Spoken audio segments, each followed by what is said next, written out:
What's going on, everyone? At the time of recording this, I'm getting very close to the end of my natural bodybuilding improvement season. I'll be starting my pre-prep diet in mid-July, which leaves me with just over one more month to squeeze out as much more muscle growth progress as I can possibly get away with. In this video, I'm going to walk you through one of my full body workouts to give you an idea of what my approach looks like to maximizing muscle growth. My intention is that by sharing it with you, it might give you some ideas that you could consider incorporating into your own training routine to help you accomplish your muscle growth goals. Let's get into it. First up in the session are these Romanian deadlifts. The exercise primarily targets the hamstrings and glutes, but has the added bonus of secondarily hitting the back musculature as well. Romanian deadlifts should be performed as pure hip hinge, where you move entirely from the hips. As such, it's a very effective hamstring and glute exercise since that's what the main function of those muscles are, to extend the hip. The muscles of the back, like the spinal erectors, traps, and even the lats to an extent, play a big role in stabilizing the barbell and keeping the spine from folding over. So even though they aren't the main movers of the exercise, they likely get a good stimulus too, since they have to work super hard to stabilize during each rep. During my last competition season, it was pointed out that my upper back and secondarily my hamstrings and glutes were the weakest point of my physique. So for the duration of my improvement season, I've been taking these RDLs super seriously to bring those weak points up. As far as technique goes, my preference is to lower the barbell as far down as possible to the point where I can feel a big stretch across my hamstrings, but not too far to the point where my lumbar spine starts rounding. In that super deep position, I'll aim to pause for a split second or two and allow the load to settle on my hamstrings before I raise the weight back up again. With the heavier sets of 5 to 6 reps, this is very tough. I found that actively bracing my midsection super hard is a must for this.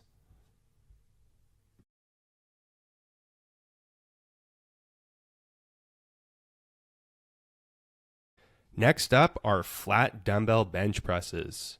When I do these, I aim to lower the dumbbells and my elbows as far down as possible, where I can feel a big stretch across my chest. From the experience I have working with my clients over the years, it seems to be a common problem for many people that they don't feel their chest muscles when doing bench press exercises. I found that by lowering the weights as far as possible until feeling the stretch across your chest and then pausing and allowing the tension to really settle across your chest is a solution to really start feeling the muscles you want to be feeling, your pecs. At the end of the day, this very likely will lead to maximal muscle growth stimulus too, since exposing your muscles to tension in their most stretched position, or in the case of the bench press, in the bottom position, it's probably the most stimulative part of the rep for muscle growth. If you're thinking to yourself, well, hey, that's cool and all, but I feel shoulder pain when I move with that kind of depth, I definitely hear you on that. What I found is that the solution to that is often as simple as just lowering the amount of weight that you're lifting, so lift a bit lighter, and or by experimenting with tucking or flaring your elbows in or out to the point or the position that feels best on your shoulders. The torture chair, or I should say leg extensions, are up next. All right. This exercise is pretty straightforward. You set yourself in a position and then kick the load up and down. Even so, I found that there are ways of making this exercise extra stimulative for muscle growth. First, I like to set the seat back as far as possible to set my hips in a more extended position. By doing so, it probably allows the rectus femoris, one of the heads of your quads, to be exposed to more mechanical tension. Secondly, I make a point of grabbing the handle and really locking myself in a position, pulling myself down to ensure that I keep mechanical tension distributed completely on my quads. And thirdly, I like to add lengthened partials, myo reps, and or drop sets to the movement. The exercise lends itself very well to those intensity techniques. They are tough as heck, but they are probably a means of generating more muscle growth stimulus to, at the end of the day, lead to growing bigger quads. Not to mention, the quad pumps are pretty wild. Chest-supported dumbbell rows are next. With these, I'm really trying to target my traps. Like I mentioned earlier, I learned that my upper back was a weaker point during my last competition season. So I've been trying to be super intentional about getting the most out of this exercise and all exercises like it over the past few years. Admittedly, this movement is not one that I feel like I naturally connect well with and have had to work really hard on developing my mind-muscle connection with it. What's really helped me is pausing in the bottom most stretched position of each rep, and then finishing each set with as many lengthened partials as I can get away with, after performing as many full range of motion reps as I can.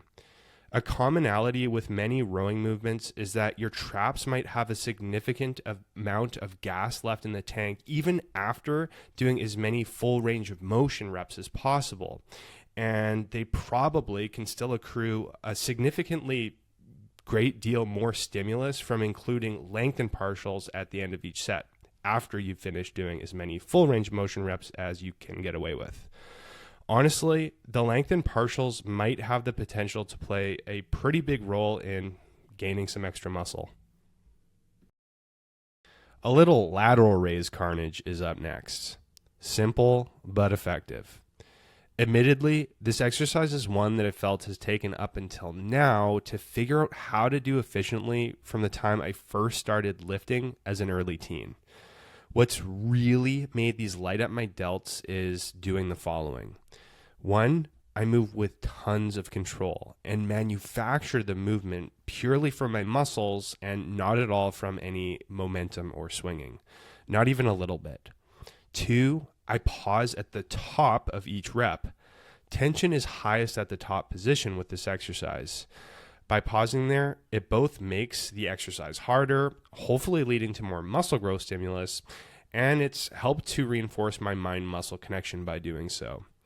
3, I focus less on the arbitrary number of reps I do and even the amount of load I'm lifting, and focus more on simply doing as many reps as I possibly can and aim to endure the burning sensation on my delts for as long as possible. And 4, I go hard on this exercise with lengthened partials, myo reps, and drop sets to get absolutely as much out of my delts as I can get away with.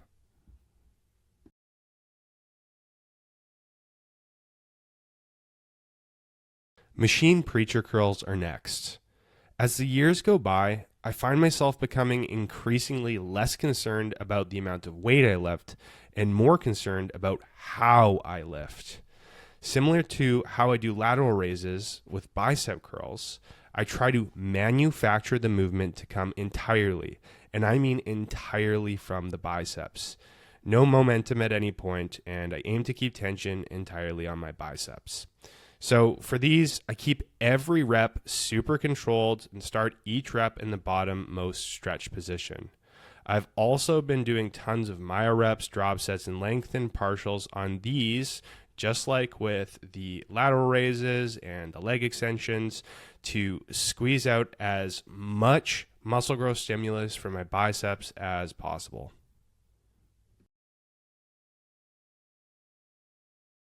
And last are these dumbbell skull crushers. Like the prior exercises, my aim is to keep tension on my target muscles, my triceps, by moving with tons of control, pausing in the bottom, most stretched position, and manufacturing the movement purely from my triceps, and not by using any momentum or swinging. Since my elbows are prone to injury for me, I found that moving with a massive amount of control and added pauses has been essential to both keep my elbows healthy and to generate tons of muscle growth stimulus. With this controlled tempo and the added pauses, I don't really need to lift super heavy to feel my triceps absolutely catching fire.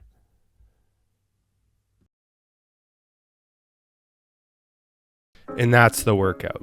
If you have any exercise questions or questions revolving around my training approach, feel free to drop them in the comment section below and I'll be happy to answer.